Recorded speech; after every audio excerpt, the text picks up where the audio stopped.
I get an application. Applications at Bowdoin College sleep in manila folders. I open up the application. The first thing I see is your name. Now let me start there. I forgot to talk about that. In the name and information, I see your name and I see where you live. Where you live is important. I'm in Maine. I want to see that you live in Massachusetts. I want to see that if you live in Hawaii. I want to see if you have parents. I want to see if you don't have parents, siblings. I want to know if your parents went to college, where your parents went to college. I want to know all that stuff because all this information helps me understand who you are as a person. Bowdoin College has 1,700 students. That might sound like a lot compared to your schools now, but in colleges, that's not a lot of people.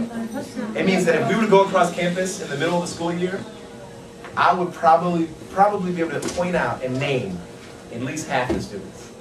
And so when I'm picking students to be admitted, I want to know that I'm going to like these individuals.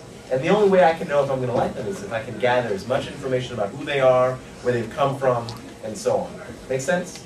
So I'm looking at your name. I'm looking at your address because I want to know where you live. Where are you from? Are you from Nebraska? Are you from Hawaii? Are you from Texas? I am. Right? Who's from Texas? Alexis from Texas. Alexis from Texas. What part of Texas? Houston. Houston. I'm going to Dallas next week. I'll tell Houston as I'm flying over. I'll tell them you said hi.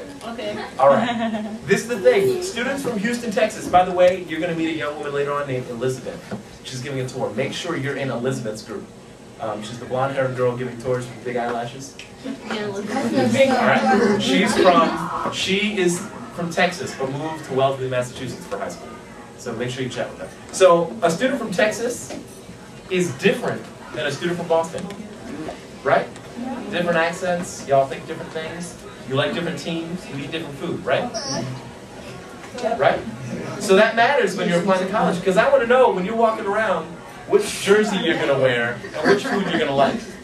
Right? There's a big word that people at colleges like to use that starts with a D. Diversity.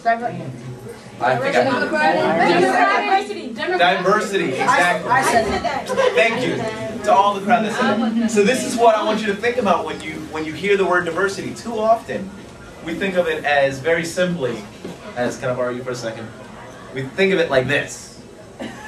People that look like this, and people that look like this, and people that look like lighter than this. There you go, yeah. All right? Diversity also means where people are from, what they believe, what they eat, what languages they speak. Who can speak a language other than English? It's about that. It's about people that have different abilities. Who here can sing? All right, so this is diversity. All right. Put your hands up. So, understand that. Stay with me, stay with me.